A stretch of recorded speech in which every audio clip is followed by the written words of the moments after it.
السلام عليكم ورحمة الله وبركاته. الحمد لله رب العالمين، والصلاة والسلام على أشرف الأنبياء والمرسلين وعلى آله وصحبه أجمعين. اللهم علمنا ما ينفعنا وانفعنا بما علمتنا وزدنا علما. اللهم جنبنا ما يضرنا في ديننا ودنيانا يا أرحم الراحمين. سبحانك لا علم لنا إلا ما علمتنا إنك أنت العليم الحكيم. Hadirin Jemaah Masjid Baitur Rahman yang saya muliakan,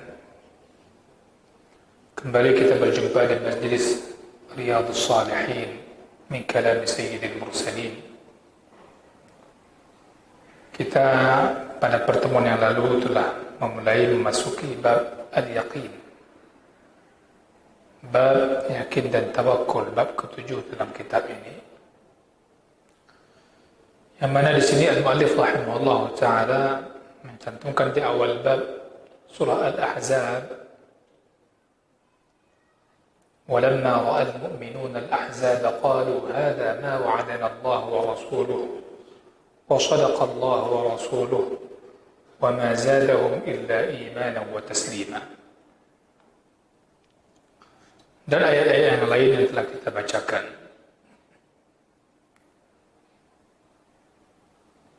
Di bab yang sangat penting ini untuk kita memahami, dan mudah-mudahan Allah Subhanahu wa ta'ala memberikan kita kemampuan dan kekuatan untuk istiqamah bisa mengamalkan apa yang kita ketahui. Karena dikatakan orang yang punya agama itu bukan berarti dia hanya punya ilmu agama. Tapi punya agama, dikatakan orang beragama, dia punya pengetahuan agama dan mengamalkan agama. Itu orang beragama. Al-yaqin dan tawakal dijadikan satu dalam bab ini, dikumpulkan oleh Imam Nawawi rahimahullah dengan sebutan al-yaqin dan tawakul. Telah kita sampaikan bahwa tawakal ini merupakan buah di antara buah yakin. Yakin itu merupakan kekuatan iman dan keteguhan di atas iman. Sehingga seseorang seolah-olah dia melihat dengan mata kepalanya sendiri segala sesuatu yang Allah kabarkan dan Rasulullah SAW sampaikan, karena saking yakinnya dia terhadap apa yang dikabarkan itu.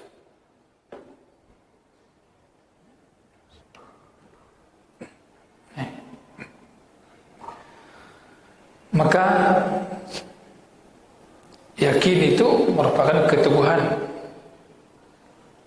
dan iman yang tidak ada keraguan bersamanya di berbagai arah sisi manapun. Maka orang yang yakin ini, dia mendengar dan mendapatkan sesuatu yang Allah Subhanahu wa ta'ala kabarkan dan Rasulnya sallallahu alaihi wasallam sampaikan, perkara itu ghaib.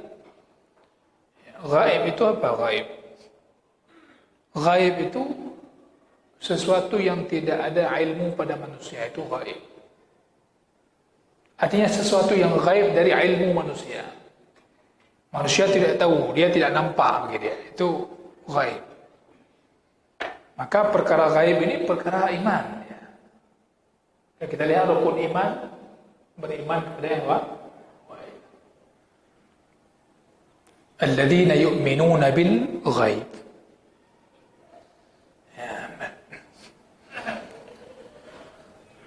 Orang yang demikian adalah orang-orang yang ketika mendapatkan perintah Allah dan Rasul dan apa yang dipastikan oleh agama Allah dan Rasulnya, dia yakin sepenuh hati seakan-akan itu ada di hadapan dia.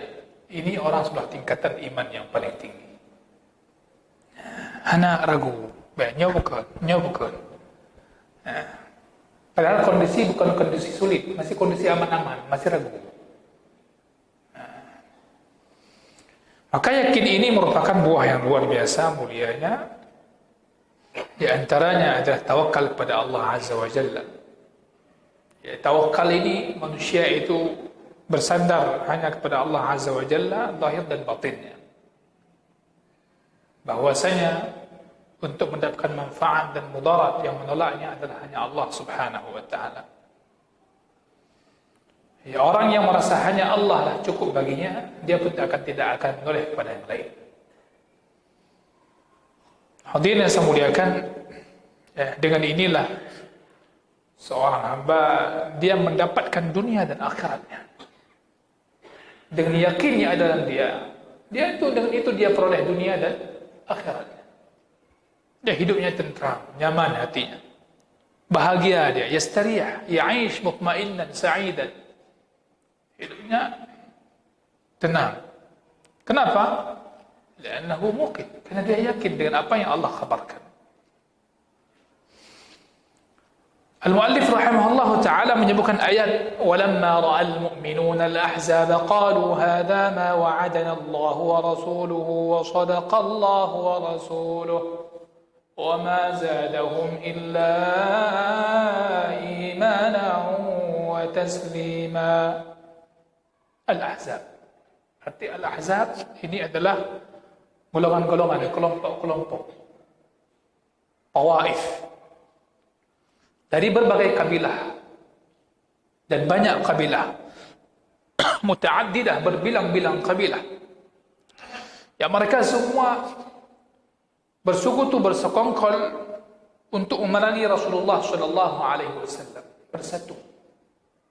Mereka berkumpul untuk memerangi Rasulullah sallallahu alaihi wasallam, untuk memerangi orang yang bawa agama Allah.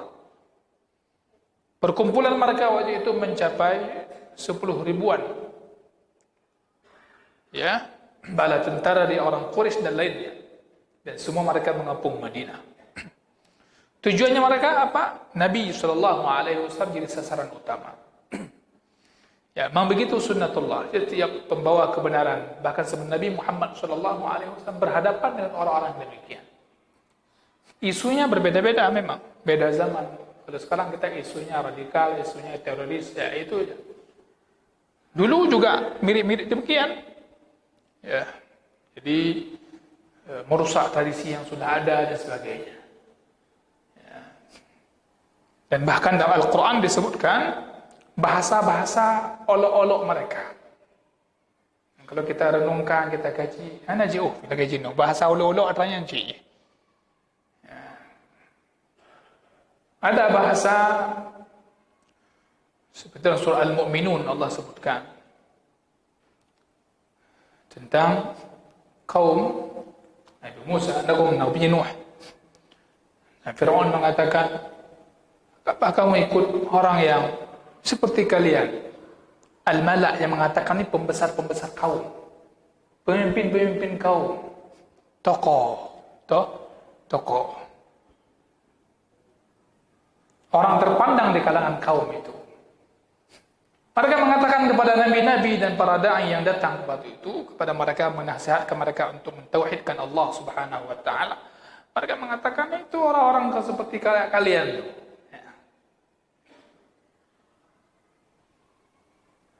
Jadi enggak dikatakan seperti kita. Ada ayat yang mengatakan seperti kalian, seperti rakyatnya. Jadi anggap remeh, rendah. Mereka lebih tinggi, lebih besar. Maka mereka semena-mena. Dan itulah sunnatullah, kehidupan dakwah itu pembawa kebenaran demikian jemaah sekalian. Kita lihat di sini bagaimana mereka dari berbagai kabilah mengirimkan utusan-utusan yang semua tujuannya adalah untuk mengepung Rasulullah sallallahu alaihi wasallam dan menghabiskannya. Akan tapi apa yang telah berhasil? Itu batil semua. Idza jaa al-haqqu wa zahaqal batil, innal batila kana zahuqa. Ya. Yakinlah seyakin-yakinnya al-haq itu akan tegak. Dan setiap zaman akan ada orang yang menegakkan al-haq dan menyerukan al-haq. Yang perlu kita sedihkan diri kita, apakah tegak dan tegar di atas al-haq atau tidak? Tak usah dipikirkan Islam bagaimana, Islam bagaimana. Tanya dia ada Islam bagaimana kira-kira. Ya. Ini agama ini sudah Allah jamin. Kitanya yang enggak ada jaminan. Kalau enggak benar-benar mengikuti apa yang dibawa oleh Rasulullah sallallahu alaihi wasallam. Madinah dikepung dan terjadilah perang yang sangat sengit waktu itu. Yang mana para sahabat Rasulullah sallallahu alaihi wasallam yang mereka tetap tegar bersama Nabi sallallahu alaihi wasallam. Sampai-sampai Allah Subhanahu wa taala menyebutkan keadaan mereka waktu itu, wa izzaghatil absar wa balaghatil qulubul hanajir. Keadaan mereka, mata mereka terpana. Ya, hati itu seakan-akan sampai ke tenggorokan. Ya. Begitulah dahsyatnya keadaan yang sangat min syiddatil khauf dikatakan di sini. Saking keadaan yang sangat menakutkan, mengerikan. Ya. Sangat mengerikan. Sehingga punya prasangka macam-macam kepada Allah Subhanahu wa taala. Wa tadhunnuna billahi adh-dhununul ba'idah. Ya, disitulah kaum mukminin diuji oleh Allah Subhanahu wa taala dengan goncangan yang dahsyat. Hunalika betuliyal mu'minun wa zulzilu zilzalan syadida. Nah, kita pertemuan yang lalu sampai kepada pembahasan ini. Manusia waktu itu terbagi kepada dua bagian. Ketika itu orang-orang terbagi kepada dua bagian yang sangat besar. Yang pertama, ketika kondisi sangat sengit itu, sangat mengerikan, sangat menakutkan, golongan yang pertama Allah katakan tentang mereka, wa idh yaqulul munafiquna walladzina fi qulubihim marad. وإذ يقول المنافقون والذين في قلوبهم مرض ما وعدنا الله ورسوله وإذ يقول المنافقون والذين في قلوبهم مرض ما وعدنا الله ورسوله إلا غرورا. Ketika itu orang-orang munafik dan orang-orang yang di hati mereka ada penyakit, mereka mengatakan bahwasanya janji Allah dan Rasulnya itu hanya tipu daya belaka saja. Gak kena pengut. Siapa yang ngomong itu? Munafik. Coba Bapak Ibu memperhatikan model orang-orang yang mengatakan kalimat yang semakna dengan ini di akhir-akhir zaman hari ini. Dan bahkan mereka berani mempublish di media-media. Mereka mendustakan, enggak yakin. Mana ada itu? Ya. Itu keadaan. Al-munafiqun, mereka orang-orang munafik yang menampakkan keimanan dan menyembunyikan kekafiran mereka. Dan hati-hati dan orang-orang yang dalam hati mereka ada penyakit lemah iman. Siapa? Mereka di kalangan orang muslim. Namun mereka kurang yakinnya, kurang yakin. Jadi masalah di hati ketika keyakinan itu kurang. Maka dikatakan yakin tadi iman yang paling tinggi derajatnya. Yang perlu kita perhatikan untuk kita masing-masing pribadi adalah bagaimana hari ini kita Allah berikan iman, kita tingkatkan keyakinan itu. Qalu hadza ma wa'adana Allah wa rasuluhu illa ghurura. Bagaimana Muhammad mengatakan akan bisa ini, bisa itu, bisa menaklukkan negeri ini, itu dan sebagainya, Romawi, Persia dan Yaman. Ini keadaannya hari ini, coba lihat bagaimana keadaan kita dikepung. Ya begah bisa kuasai ini itu. Kenapa? Karena dia enggak yakin apa yang Allah kabarkan. Apa yang Rasulullah kabarkan enggak yakin. Sedangkan orang beriman, apa yang gebegah yang enggak pasti. Lagi ala mata ada. Ika mata sang menanju. Golongan yang kedua. Golongan yang kedua adalah al-mu'minun. Orang-orang beriman. Yang Allah mengatakan tentang mereka, وَلَمَّا رَأَى الْمُؤْمِنُونَ الْأَحْزَابَ قَالُوا هَذَا مَا وَعَدَنَا اللَّهُ وَرَسُولُهُ wa sadaqallahu wa rasuluh. Mereka mengatakan ketika melihat kelompok-kelompok tadi yang akan mengepung Rasul dan para sahabatnya ridwanullahi alaihim di Madinah waktu itu, qalu hadza ma wa'adana Allah wa rasuluh. Inilah yang dijanjikan oleh Allah dan Rasulnya. Nya katok janji. Kalau padahal orang kaijak mai pedeng mai perang apa? Nak perang. Inilah janji Allah dan Rasulnya. Wa sadaqallahu wa rasuluh. Telah benar Allah dan Rasulnya. Coba lihat. Orangnya sama-sama hidup di sekeliling Rasul. Orang tamang Rasul tinggal di Madinah. Orang beriman. Dan ada mereka yang pura-pura beriman munafik. Tinggal sama Rasul di Madinah. Salat di Masjid Nabawi. Yang tengok ja'i yang Madinah tak umrah. Kayak ziarah. Hinan temayang. Salatnya makmum Rasulullah SAW. Apa yang terjadi ketika Allah berikan musibah, ujian, cobaan? Di sini nampak jamaah salat itu yang mana sebenarnya yang bersama imamnya. Yang mana bersama Rasulullah SAW. Yang tak, orangnya.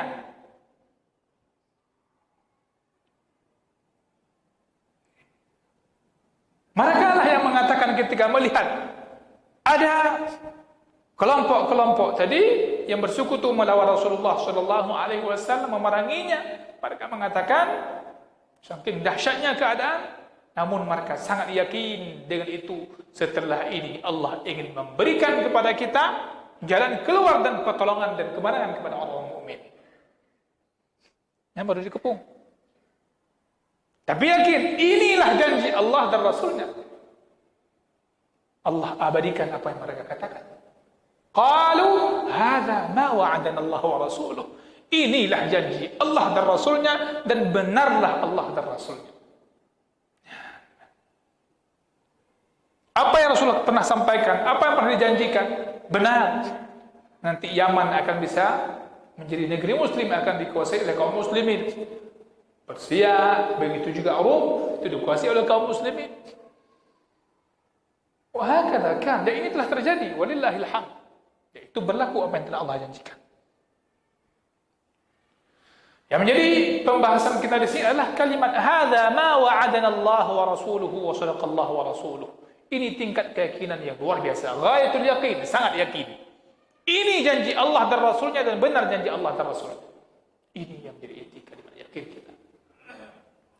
Dan ini kapan terucap dan kapan ini berlaku, kapan tersikapkan. Inda syada'id, ketika dalam keadaan sulit, krisis dan kritis.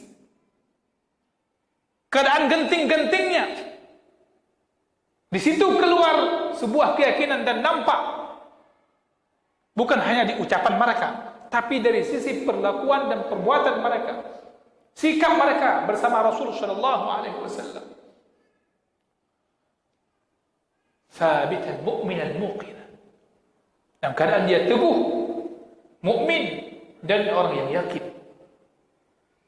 Namun sebaliknya, di waktu itu orang yang keadaannya, tawakalnya lemah, yakinnya lemah, maka dia ketika mendapat musibah, mendapat keadaan yang tidak mengenakan, dia berbalik arah, balik ke belakang.